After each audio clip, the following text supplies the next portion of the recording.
Check the mic and make sure it sound right, boys.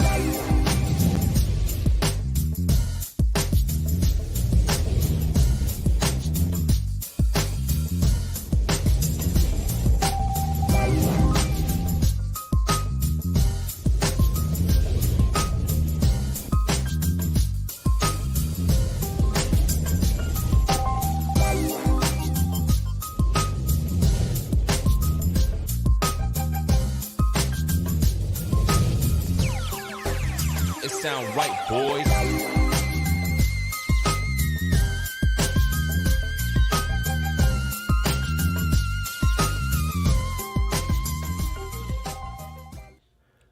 Right on, writers, and welcome first-time viewers to the Books by Adrian author platform and our flagship show, Livestream Sunday. Hello, I am your host, Adrian Santiago. Welcome. Thank you for being here. I am a YouTube content creator and author. My debut novel, Mythic Shadow of the Spark, has entered the editing phase and will come out later this year. So stick around for details on that a little further on down the road. Sign up for my newsletter if you want to stay up to date on all that stuff. It's a murder mystery set in a sci-fi fantasy world and kicks off an epic series. So I'm looking very much forward to sharing that with you guys. Now, leave a like on the stream, and if you're catching this on the rewatch, leave a comment downstairs telling us all about the best self-help advice that you have received.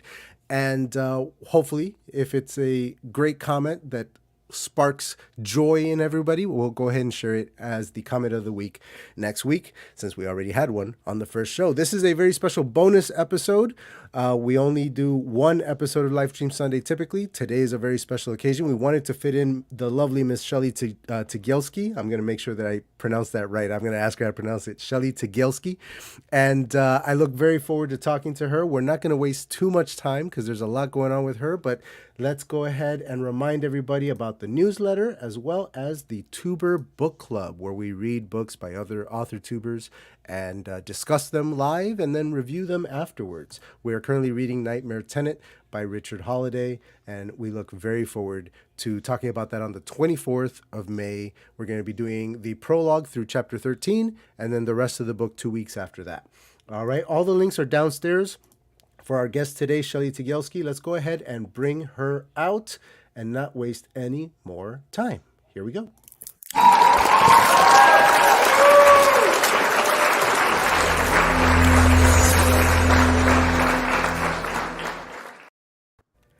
Hello and welcome. Am I saying it right, Ms Tygielski? Yeah, you are. You could totally just call me Shelly, though. I will totally do that. It's a lot easier. But I looked it up. I was like, I need to know how to pronounce that because I don't want to goof that one up. Ms Tygielski, go ahead and tell the folks at home who may not know you, who you are, where you're from, and what you're currently working on these days. Sure. Wow, that's like a loaded question. Who am I? In its simplest terms, I guess, or complex, depending on how you look at it. But first and foremost, I'm a mother, proud mom of a 20-year-old son and a wife and a daughter and a sister and a friend. I'm also a community organizer, and I define myself as a self-care activist. I work primarily in spaces where there are underserved populations or traumatized populations all over the world.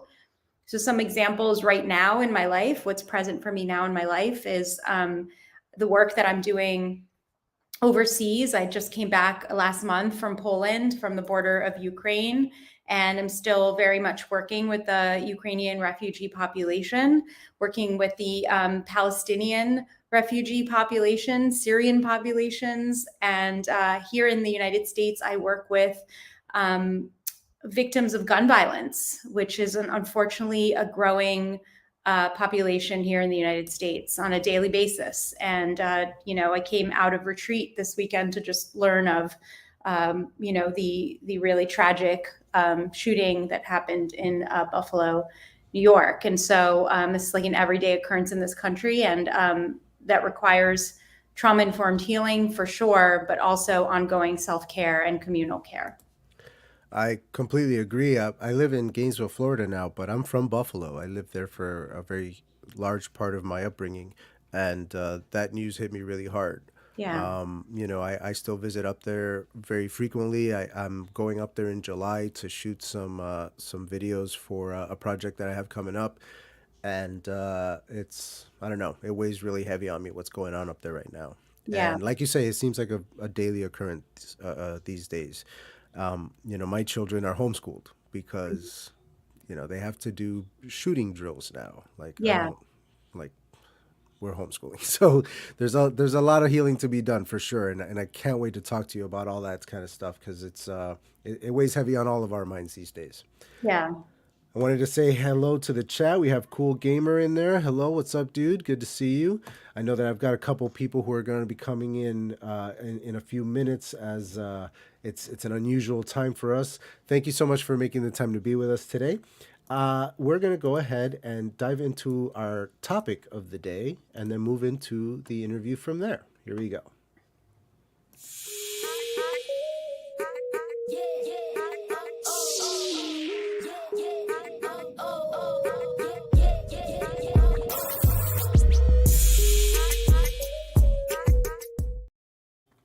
So, I myself have a couple different eras that I've gone through in my life, right? So, before I was a parent versus after becoming one, for example, one such era distinction is pre and post a particular mushroom trip.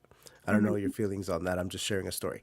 It Mhm. wasn't my first one, but it was the most powerful and impactful on my life.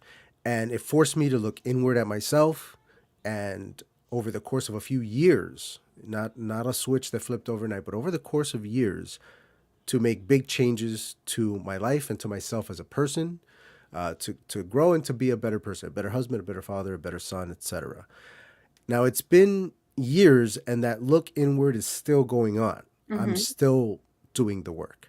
Those adjustments are still being made. So, what are some of those pivotal moments in your own life that sort of force you to look inward? And as it happens, because it happens differently for everybody, how does it go for you?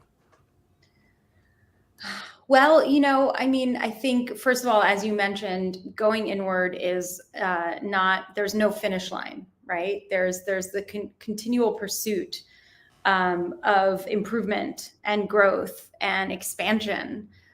We are all made of the same stars that the universe is made of, and the universe is constantly expanding. And so the fact that humans think that there's like a start and a finish line, or that we should be constricting or standing still, is just not, from a physics perspective, even plausible, right? Yeah, it's not how it works. Yeah. So we really have to sort of lean into even the most tragic or difficult pathways. And for me, really, to kind of lean on a Buddhist proverb, or Zen proverb, the obstacle is the path. The obstacle is the path. Mm, And as Rumi also said, the only way out is through. And so when you kind of combine those two notions and those two concepts of the obstacle being the path, mm, well, the path to what? I think the path essentially to growth. Um, so every single time in my life that there's sort of been an obstacle, or what I consider to be an obstacle, or some sort of a pause, or a stunting, if you will, a darkness. Those have been the moments where I think, I was able to reassess, reevaluate, reset.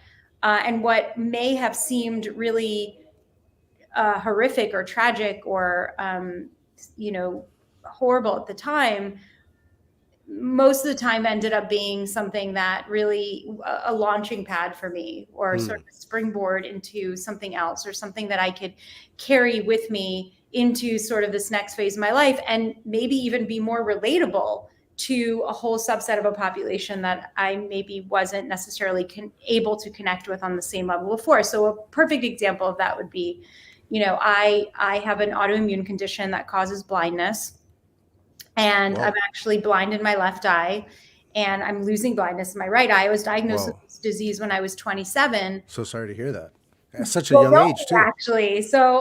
This is what I'm getting to. So for me, the diagnosis of this disease when I was 27, going through divorce, with a toddler. My son was a toddler at the time, and now I'm 40. I'm turning 45 in a few months. Being told when I was 27, you have this autoimmune condition and you're going to be blind. It's the leading cause of blindness in people under 40. Wow. And so that moment, of course, your whole world, is completely shattered because again, I was going through divorce, then became a single mom to a toddler son. And then this on top, had this diagnosis. And so, of course, I was really afraid. I actually was under like immense treatment because the way that the disease manifests is that like you completely go blind first, then your vision is restored, and then it slowly goes away. Deteriorates from there. Wow. Correct. And so I didn't even know if at that moment, at that point, that I would regain my vision, right? So there was all this stuff going on. All you knew is that now I'm blind. Like in that moment. I woke up one morning and I couldn't see. Literally, that's exactly what happened. I literally woke up. That's terrifying. A weekday, so I was supposed to go to work, take my son to school. Woke up, and none of that is happening. I just woke up into darkness, and it's incredible to reflect back now, being almost 45. Again, I was diagnosed when I was 27, and to really reflect on the fact that moment was actually one of the biggest gifts of my life. Whoa. And to reference it when I say like that is a gift, people usually are sort of taken aback by the fact that I could refer to something so horrific or tragic, or again, your first sort of inclination would say like, oh, I'm so sorry that happened. And the reality is like, I don't think I would be the same person if that didn't happen, because ultimately what that did is it crystallized for me over time, of course, but that tomorrow's not guaranteed. And I think we all know that of course we do, but we don't really think about our own mortality on a daily basis. Certainly we don't think about or feel into gratitude at every moment that we can see or that we can smell. Now people have gone through COVID who have lost their sense of smell or their sense of taste. Yeah, usually together because those two senses are very tied together. Correct. But the reality is that it's not something that you ever think about until you don't have it, right? Mm-hmm. So it's similar to the way that we sometimes relate to even the people in our lives that we love or that we may, defer seeing or calling or whatever, because you think that person's always going to be there, right? And so too does it go with our life and all the gifts that come along with our life. And so I was provided with this diagnosis and I thought, okay, at best, here I am, I'm 27. It's a leading cause of blindness in people under 40. And so at best, I have 13 years to put myself in the line of beauty as often as possible, get out into the world and not defer my bucket list, but actually get out into the world and see the things and experience the things that I want to see. And also to create like a memory bank for myself of things. And what ultimately happened was that I got off my ass and I basically was able to go out into the world and do incredible things.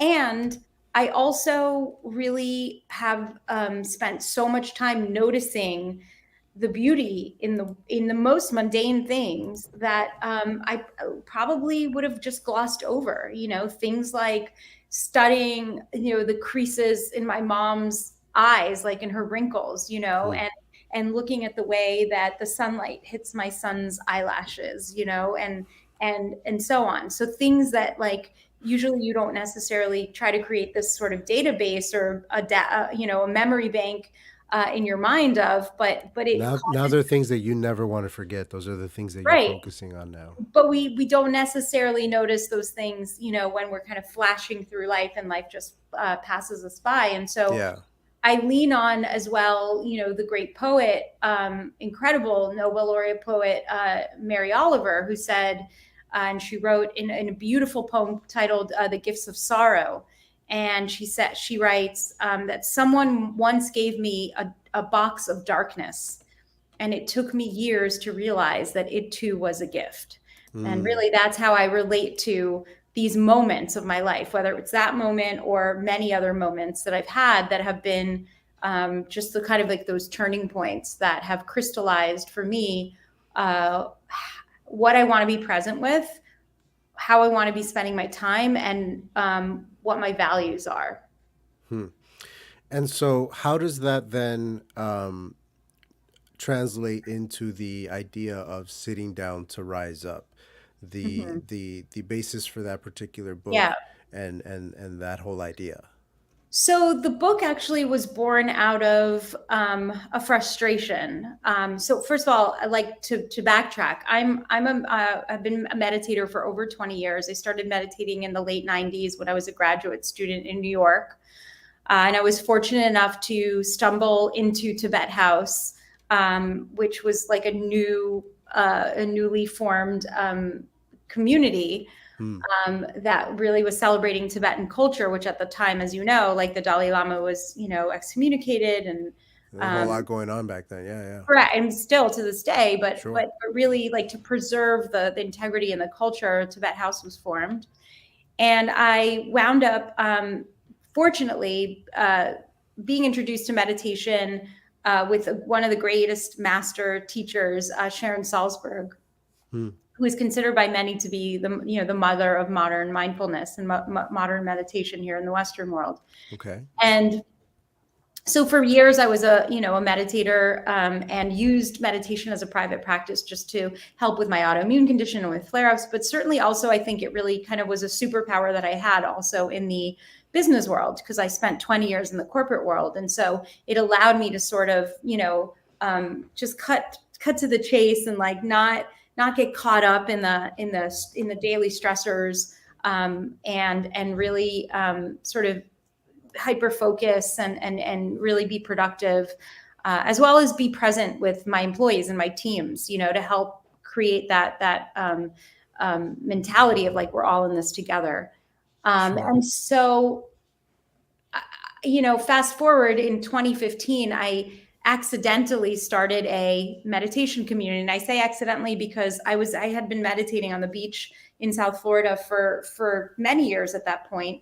And in November of 2015, something kind of sparked within me. And, I wound up just posting something on Facebook and saying like, if anybody wants to come, join me next Sunday on meditation, please come. This is the address. This is the They time. started to come together and they started to Yeah, grow from 12 there. people Sure. showed up to the first Wow. one.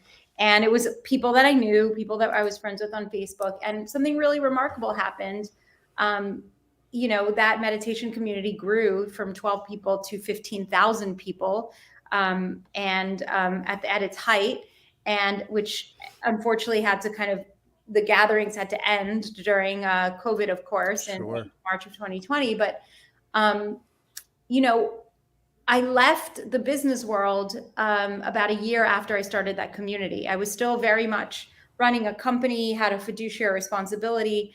And in 2016, I finally kind of gathered up all the courage to leave 2 decades of a career behind, because I recognized that there was passion in my life around, bringing modern and secular mindfulness to spaces that were not necessarily engaging with the practice, where I thought it could really help, in spaces where I thought it could help. So what ultimately happened was that, I wound up gravitating, rather than teaching mindfulness in the business world, which is where I ultimately thought I would end up, to being in spaces with activists, with people who were caretakers, people who were humanitarian aid workers, and people who were working in social justice spaces. And, take yourself back to 2016. We were like right in the middle of like an election year, very contentious, leading, and then everything that happened after that, from the marches and, and all the drama from that is ongoing, actually. Yeah, to still this going day. on. Yeah. Yeah. And so I wound up gravitating more towards kind of working with individuals that were on the front lines, community organizers, people who were doing the work in the trenches, to help dismantle the systems that just are not working for us anymore, and help them build resilience, right? Help them build compassion-based resilience, make sure that they have tools to not burn out, because activism burnout and fatigue is a very real thing. And make sure that they know how to form community that really supports each other in ways that is not actually heavy, but really uplifting. And so those are the spaces where I found myself in. Now, doing that meant that I was really visiting with a lot of different organizations and giving a lot of talks and putting together a lot of curriculum for organizations, you know, from the Women's March to Planned Parenthood to ACLU, and working with just everywhere you could imagine around the country, right? Nice. And I was at a conference with other activists sitting on a panel. It was myself and a few other people. We were being interviewed. And at this conference, you know, I just sensed this, like, something in me, like a real frustration. And the frustration was really centered around the fact that when people, you know, come to these, this happened to be a meditation conference. So people who attended were normally individuals that were already very aware of, like, the mindfulness space and meditation, people who were very credentialed, who like to take a lot of courses, and, you know, were yoga instructors for 500 hours and meditation instructors and took this class and had this certification. And I was frustrated because I kept seeing this, like, there was a disconnect between the inner work that we do and the outer world. Because I was like, look, here's all these people doing all of this inner work, which is really important, right? We should never skip over the inner work, because it helps inform how we show up in the world. But if we're not translating that and then getting off our butts to actually do something in the world to effectuate change that creates a more compassionate, a more resilient world, a world that is better in some way, then why are we even sitting down in the first place? Yeah, so what's the whole point? Yeah, so that was the comment that I made on the stage, really out of sheer frustration, because I had literally just gotten back from a Palestinian refugee camp where I was teaching mindfulness and, you know, and working with school children there. And I was so frustrated because I just could not believe that, you know, that we were sitting down without the intent of ever rising up, you know, and we thought that we were really going to change the world by just kind of like arguing.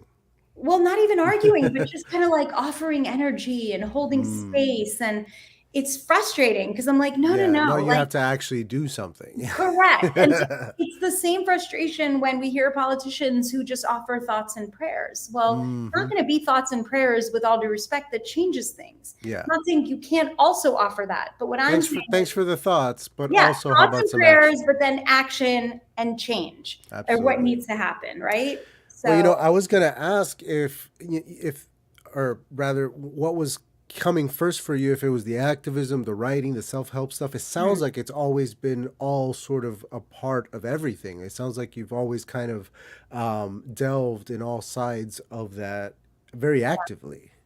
Well, interestingly enough, to be honest with you, I never really thought that it wasn't like something that was on my list of things to do. Like, hey, I think I should write a book. It wasn't until I was approached after this conference where I guess I must have lit something under, you know, the fire of a publisher who said to me, you know, like, there's a book there. You really should be writing a book about this and talking about everything that you talked about on stage, which is connecting the inner to the outer, but also how self-care is not about just individualistic care. It really is rooted in communal care, and how the industrial wellness complex that the Western world has created to sell us green juices and spinning classes and mud masks and all these other things is not self-care. It's not. Self-care is very radical. Self-care is about, you know, self-preservation. It was very much rooted in the feminist movement and in the civil rights movement, and about survival. So it had to be communal in that sense. And so, you know, that was like essentially the message I was trying to get across. And so I was approached to start writing, and don't really consider myself even now at this moment to be a writer, to be honest. I'm an author, but you got a book out. You're an author. Like that. Yeah, that's how that works. Like, just sits, you know, I have friends that like just, they have a thought and they just sit down and they like write, you know, they're like passionate about writing. And I'm the type of person that kind of like, it's like I formulate a lot of kind of thoughts and I carry them around with me. And then at some point there's like a data dump, when there's a compelling reason to dump that data out into the world. And this was a compelling enough reason. And so the writing came later, but very much the practice and the activism, community organizing always went hand in hand. It was always very much about not an individualistic practice, but really about community and about it translating into the real world.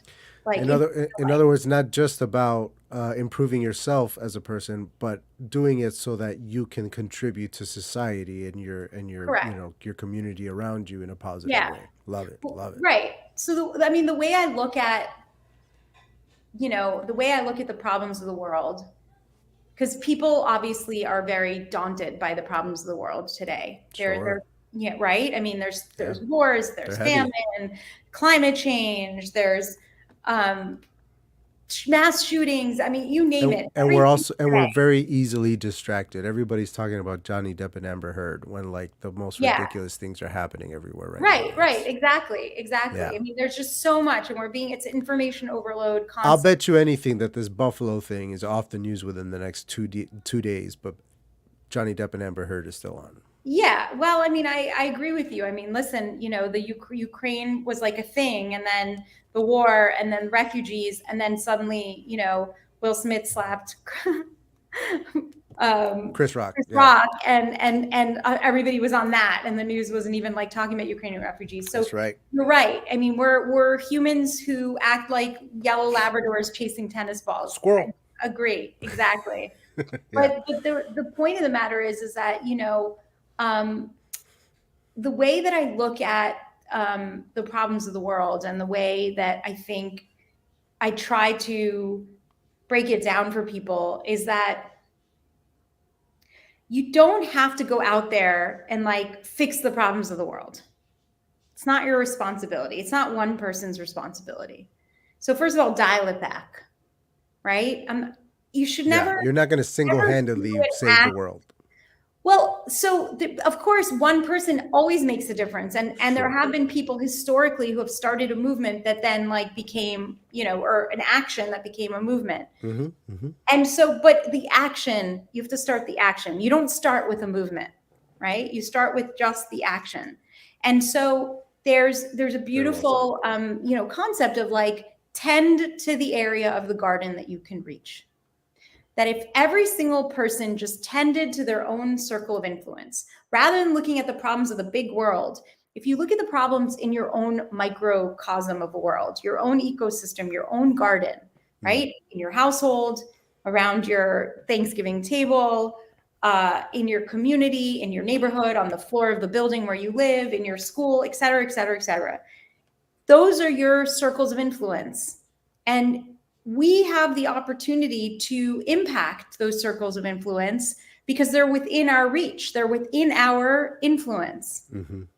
And so I think people tend to forget that because they're so busy looking at their neighbors' gardens. That's where you can make the biggest impact, is in the people who actually care about you and are, immediately in your vicinity. That's where you can make an impact. And then that right. But even people you don't know, right? You can do it with strangers. You could do it with people or acquaintances because of proximity. There's proximity there. You could do it with people who, we tend to other in this culture that we're in now, this polarization of like, oh, that person voted this way, and so I can't talk to that person, even though they live across the street from you. But lo and behold, and this would happen in my neighborhood, by the way, in South Florida, where, like, the guy across the street was voted opposite of what I voted. And had, flags in front of his house, et cetera, et cetera. And then a hurricane would happen and he would be offering us his generator and coming to help us pick up the backyard. And so it's like, it's this intensity of like, yes, we are totally, coming at things from a different angle, but the ability to still be in proximate spaces that may seem very difficult, and to hold the space to be able to have those conversations without being reactive, and still try to come from a place of love, is the only way that we're going to ever reconcile That And reactive thing is a big one. Everybody yeah, is very reactive and not so much proactive necessarily. right. Miss Ward here, I love the idea of tend to your garden as in local community as is an amazing concept, but Yeah. sadly the media is polarizing communities now and it is so sad. It's It very is true. sad. Very And true. that's why I think that it's really incredibly important. I started an organization called Pandemic of Love at the beginning of the pandemic in March of 2020. And it was really honestly just meant to be for my community because I I was wanted to just going to spend, ask you about Pandemic of Love. If you yeah, wanted to tell the folks at home a little bit about that, go ahead. Yeah. definitely. So Pandemic of Love is now a global grassroots mutual aid movement with over 300 communities around 20 countries. And the way that it works is really simple. When the pandemic started, I was distraught and in despair and fearful, just like everybody else was at the time. This was, take yourself back to that moment where there were no PPE, like the masks were nowhere to be found. We were wiping down groceries, like we were just starting to shelter at home, and we all thought it was only going to be for a week or two. What's that? Sorry, I was muted. I was just saying there was no toilet paper anywhere for some Yeah, reason. Like all yeah, it these was things like were just, it was insanity, right? chaos. You couldn't even get tested, even if you were sick. There was nowhere Exactly. to get tested. Like nobody knew what this thing was or where we were going. And I, am fortunate enough and privileged enough to, to have enough. And I, at that point already was in a position where I was working remotely anyway. So this was not like a big change for me, Gotcha. And I recognized here at that point, I had 15,000 members of our meditation community. And I Wow. thought, my God, From 12. from 12, 5 years earlier. Yeah. Wow. And I thought to myself, there's a simple solution here and we don't have to overcomplicate things. So I think as humans, we tend to do that often as well. And the elegant solution was, and I'm not a very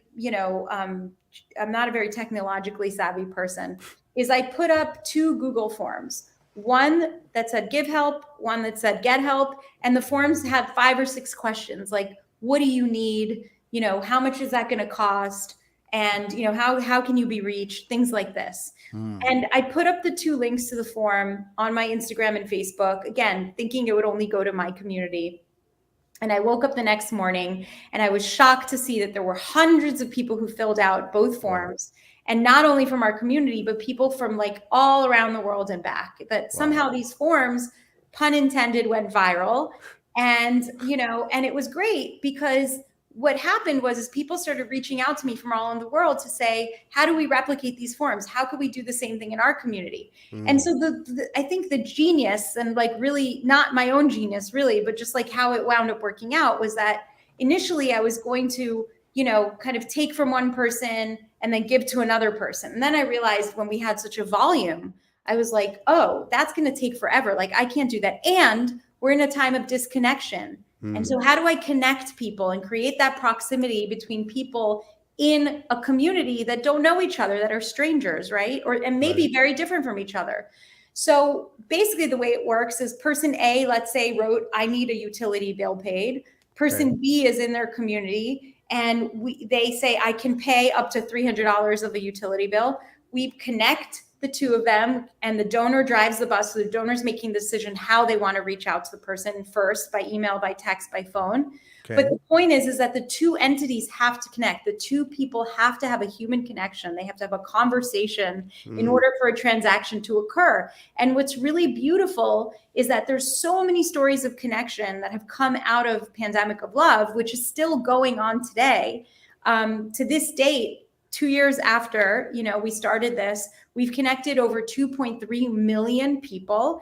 And amongst them, they have directly transacted over $60 million. And it's a testament to how a lot of people doing a little bit is a huge impact. That's first and foremost. And yeah, I mean, it's absolutely incredible because it's still something that's happening today because people realize, you know what?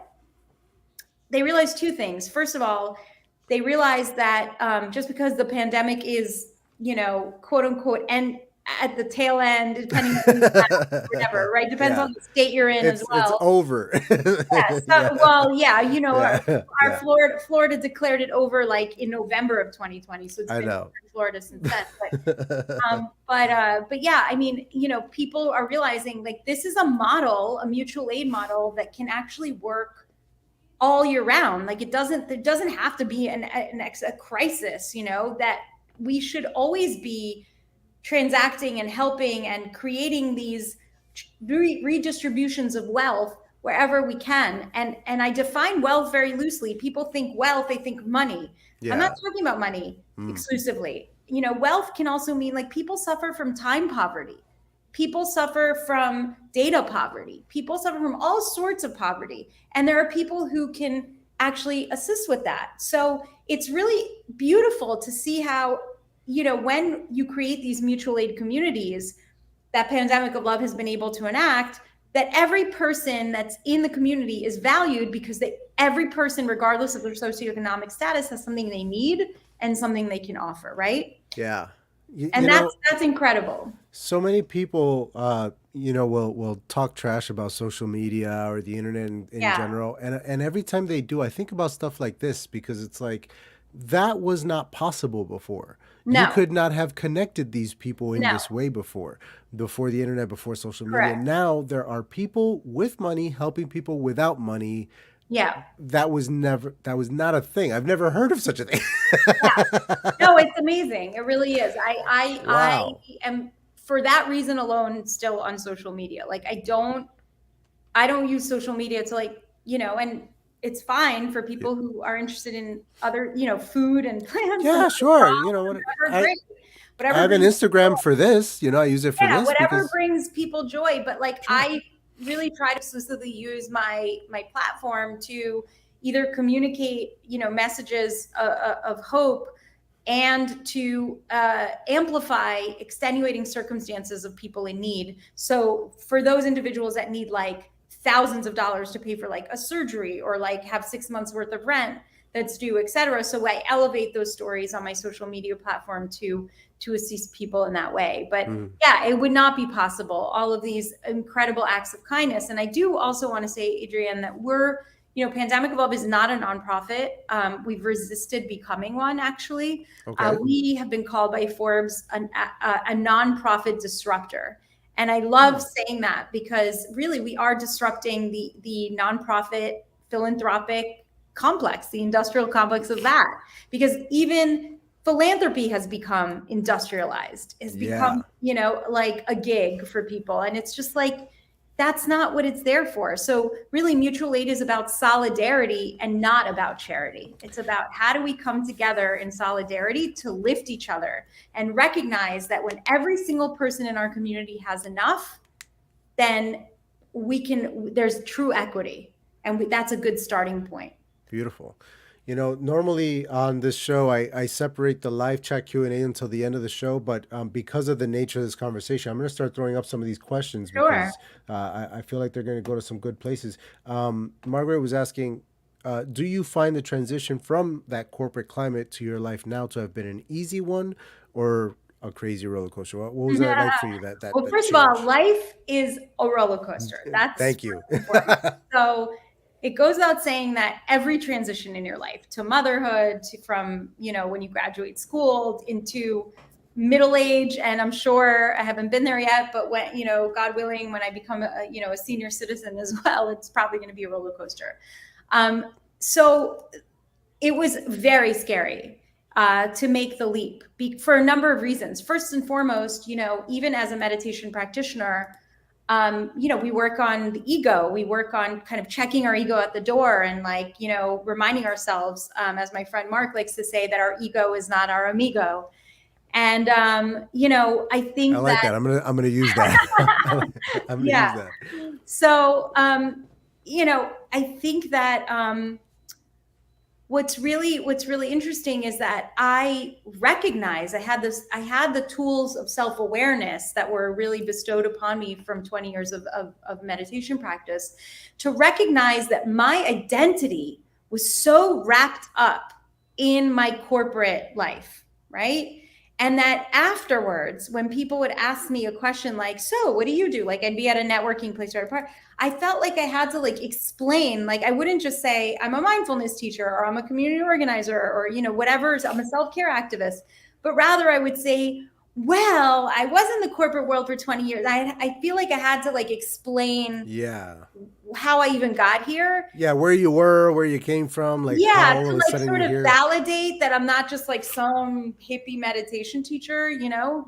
And so, and that bothered me. It really bothered me that my identity was so wrapped up in that, you know? So that was like, there was a lot of work that had to be done around that. But I think, you know, I will tell you this, you know, and this is Joseph Campbell. He says, you know, that any type of change or transition like this is like jumping out of an airplane without a parachute, which is really scary. Terrifying. But when you realize that there's no floor, there's no ground, then you can enjoy the free fall because you know you're not going to make impact. You're not going to hit the floor. Right. And so that for me was such a beautiful metaphor because I was like, yeah, this is really scary. And I don't know if I'm going to fail or succeed. And the truth is that I don't even have it's not like I have KPIs like I did, you know, key performance indicators or a P&L or a board to tell me if I'm being successful or not successful. Like, what is success? It's so relative. Like, what is failure? You know, I didn't even know what my quote unquote goals were, right? Because I was so goal driven for so long as well. My whole life was centered around goals, titles, pedigrees, etc. And what I realized is that slowly I felt myself starting to shift into a life that was centered around intentions, that was really aligned with my value system. So my intentions that I center my life, my three like main core values that I center my life around, and that if whatever I'm doing does not meet one of those criteria, like I don't engage in it, I don't do it. It doesn't serve my higher purpose. And those are balance, connection, and equity. And so if I can't, you know, validate and it doesn't pass that litmus test for me, then it's something that I just move on from. I'm like, okay, this doesn't serve my higher purpose, and I should not, you know, waste my time. You're able to let go of it there, yeah, for sure. Now, I'm a little confused as to what aspect she's talking about here. She says, how do you respond to the people who say this is just allows lazy people and con artists to take advantage? I'm guessing she's talking about people who are asking for something and people who are willing to give something. Okay, so first of all, we have a vetting process. Like we have a fiduciary responsibility to our donors. So you can't just like come on and say like, oh, I need $6,000 for my rent. Yeah. Like we need to talk to your landlord, you know, verify that this is true. Everything before we go to a donor, before we connect you to anyone. So there is a vetting process. The vetting process differs based on what you're asking for. If you're asking for like $100 of groceries, then we're not going to like pat you down and like do like a strip search, you know? Yeah. But if you're asking for like, you know, a significant amount of help, then absolutely. Then the strip search comes in. Yeah, totally. Then we have the whole thing. But then we verify that you are who you say you are. And we verify, you know, that your story is accurate and everything aligns. And so we don't take that part of it lightly either. And I will tell you that, you know, it's interesting to me because I'm not saying that we haven't had situations where there's been people who have tried to take advantage or tried to scam the system, there's always going to be some people who are going to try. You know, the premise of this whole thing, sort of like, you know, I remember there used to be like years ago, there was an eBay commercial that like said in the eBay commercial, like, you know, we believe that most people in the world are good. Right? Because remember on eBay, like you pay for something and then you trust that the person's going to send you what they say they're going to send you. And like, right. Yeah. And 99% of the time that happens. And, you know, because if it didn't, then the whole premise of this platform wouldn't work. And it's the same thing with Pandemic of Love. Like, I will tell you that, like, you know, 99% of the time people transact and have a good experience on both sides because if you're the donor, you get a chance to walk a mile in somebody's shoes and to learn about, you know, just step outside of yourself and your own narrative and your own stories and your own woe is me to like for a minute be able to, even for a minute, to be able to like see what else is going on in somebody else's world that literally might live in your zip code, right? Mm-hmm. And for the person in need, it's amazing because for a lot of people who were already struggling before the pandemic even happened, now this completely like decimated them. Yep. To have a person who, especially a person you don't know, ask you, what do you need? How can I help? You know, and to make you feel seen and heard is the biggest gift that you could ever give somebody. It's a bigger gift than even paying their utility bill, because many people in this country, especially, don't recall the last time that somebody made them feel that way.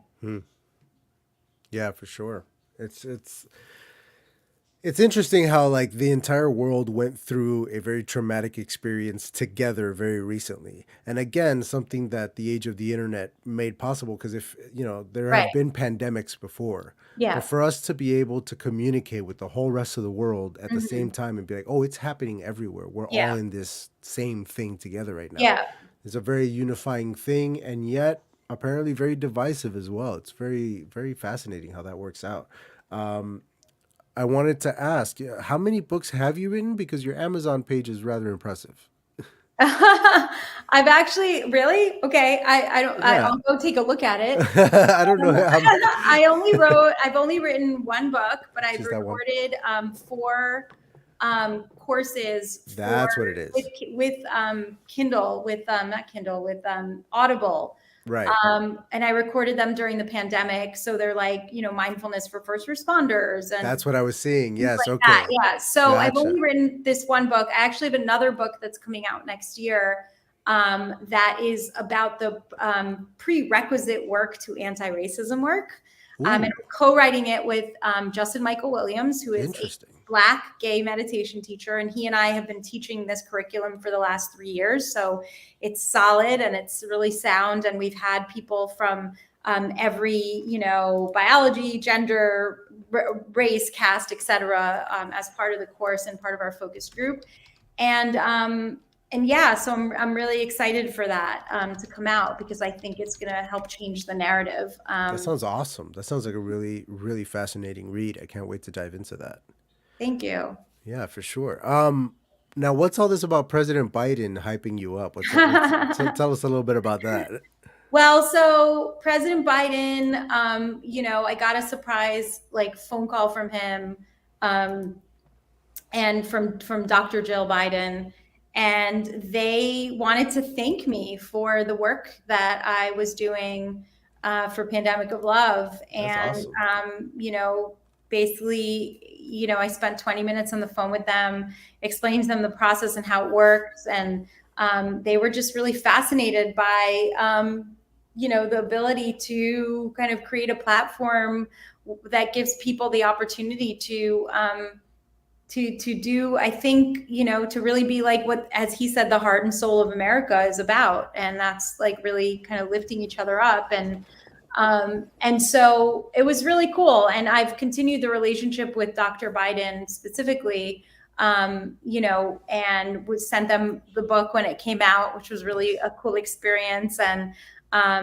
you know, I know there's a lot of bones of contention around, you know, from a political perspective, Sure. but I will say that they are incredibly just generous people. And just so full of grace, honestly. And there's always something kind of cool when a president reaches out to you. You know what I mean? Like even if it had been the, you know, less favorable one, it's still one of those things where you're like, hey, the president called me. You know, like that's yeah, it's intense. That's cool. Yeah. That's really cool. Now, what kind of goals have you set for the future of your career going from here? Like what do you see coming next down the line after something like Pandemic of Love, as successful as that has been? What's next for you? Well, Pandemic of Love is actually, so it's continuing. It's not going away. Yeah. I am working right now with a few academic institutions to codify, you know, the standard operating procedures for creating a mutual aid community on a micro level, on a municipal level, on a macro level, et cetera, because I think what we've been able to prove as an organization for the last 2 years that's being run with 0 employees and no overhead, 4,000 volunteers, successfully like doing this on a daily basis. We've been able to prove that, this is scalable and it's replicable, and that there's a new economy and a new system emerging. So that's really interesting. So I'm kind of diving into that space. We have also been partnering with a lot of incredible nonprofit organizations to help them amplify their work. So one of those organizations has been Innocence Project. So if you're not familiar with Brian Stevenson's work, or if you didn't see the movie Mercy that came out a few years ago, the Innocence Project basically is an organization, now national organization, that helps release individuals who have been wrongfully incarcerated for crimes that they did not commit. And so we work with these exonerated individuals or exonerees when they come out. So Innocence Project, basically their mission is to get them out of jail or death row or wherever they've been for 20, 30 years. And when they come out, unfortunately, in this country, very few states have reparations for these people. They at best, they'll get an apology, but not even that sometimes. So it's like can you imagine being in jail for like 30 years for a murder you didn't commit, and then suddenly one day somebody says, don't let they give you your tracksuit back from 1984 that doesn't fit you anymore, and your toothbrush, and they say, okay, go out into the world. And it's like, you went into the world, you went into jail as a Flintstone, and you came out into the Jetsons world, and you're like, what am I supposed to do now? And you can't like just kind of reintegrate back into society, even if you have like a really supportive family structure, which again, you may not even have after 30 years, right? Yeah. So we have become a support structure for a lot of these exonerees. Our chapters have been helping them with things like housing and tuition and writing a resume and getting them back on their feet and taking them to cups of coffee and helping them find jobs and, just helping them reintegrate back into society, which has been like a really cool thing. So we're spinning off, because that's been so successful, into another organization in addition to Pandemic of Love, but called Pandemic of Justice. And so that's going to focus just on the work that we're doing with exonerees. And we have a whole different board for that. And that's going to be a really cool project. As I said, I'm writing this second book, which is an editing process right now with our publisher, and that's coming out towards the end of next year. I'm going to start throwing myself into the work of the midterm elections as well, because it's incredibly important to me, especially that women maintain autonomy over our own bodies. And so I would like to, make sure that I do everything that I can in my power and with my platform to voice that opinion and to do everything I can to make sure that we maintain that. And finally, I still, I'm very actively involved in especially what's going on in Ukraine right now with the over 10 million displaced individuals that have now been moving around in and outside of that country. And so I'm very, very involved with a global empowerment mission. Pandemic of Love is very supportive. And we are also involved with an organization called Smart Aid International. And one of our projects there is, a lot of these kids, the 4.5 million children, Ukrainian children who have been displaced because of this, had to leave school in the middle of the school year, obviously. And many of them are displaced in countries far flung from where they are, but many are still in shelters that we thought were going to be temporary and obviously have become permanent for the time being for them. And so we're working on building at least 300 schools in the next few months, physical schools, classrooms where we have virtual capabilities to make sure that every child in that shelter has access to the curriculum that they need. And we can plug them into teachers, Ukrainian teachers who maybe are like in a country, far away, but can still be present with them. Like we're present with each other right now. Right. So we're on a mission to make sure that these kids kind of have some sense of normalcy and structure and routine, but also don't lose like an entire year of school, and that they're ready for the fall when school starts again. So we're so much to unpack here. We're coming up on the end of the show here, so I wanted to throw a couple of things before we wrap up. Number one, I have a friend who works in the State Department. She works for the Secretary of Mhm. State, and I'm going to, if you don't mind, pass along your contact Please. information to her because I have a feeling that the two of you could do a lot of work together. That's great. Now, aside from that, I wanted to go back for a minute about Pandemic of Justice. Yes. This sounds incredible, and it resonates with me a lot. The whole time you were talking about it, I was thinking of the Adnan Syed case. I don't know if you're familiar. Mhm. When I first got into podcasts, Serial was a Yeah. huge thing, and I was into that a lot. And he's an example of somebody who Mhm. not only possibly, but very well probably is an innocent man behind bars. Yes. And one of the things that broke my heart listening to his story was he was talking about how he's been in jail for so many years now, in prison for so many years now. Mhm. Everyone telling him that he's guilty, that he's done this, him maintaining his innocence all along. But he spoke to moments of doubt where he was like, "Am I crazy? Like Yeah. everyone is telling Yeah. me that I Yeah. did this. Yeah. I swear that I didn't do it, but am I crazy?" And Right. just that thought sticks with me because if he's going through those thoughts, Yeah. imagine his family and his loved ones and his Sure. friends who, want to support him, but I'm sure from time to time are like, but did he? And it's just this idea of like, Yeah. even if he gets out, what kind of a life is he returning to? What Right. kind of obstacles is he going to be facing after that? So that project sounds incredible to me, and I wish you all the luck with that. I Thank am you. going to be hyping both of your organizations out a lot.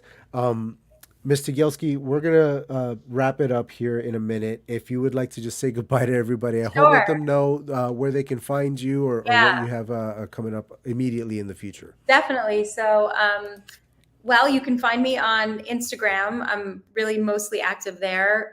My handle, and that's like a conversation for another time, is Mindful Skater Girl. We So were going to do it. We didn't get to it today, but we were going I've been to. skateboarding, so Mindful Skater Girl, because my name is like impossible to pronounce, but also really hard to spell. But you can also find me on my website. If you just Google Shelly Tyg, it'll come up. There's very few of us, if any, others out there. So you don't have to remember how to spell my name. And on my website, there's an events tab. You can order my book. You can order my book on Amazon. You can go into a bookstore and order it. But you could also, there's an events tab. And I am going to be teaching, starting to teach again in person, which is really exciting.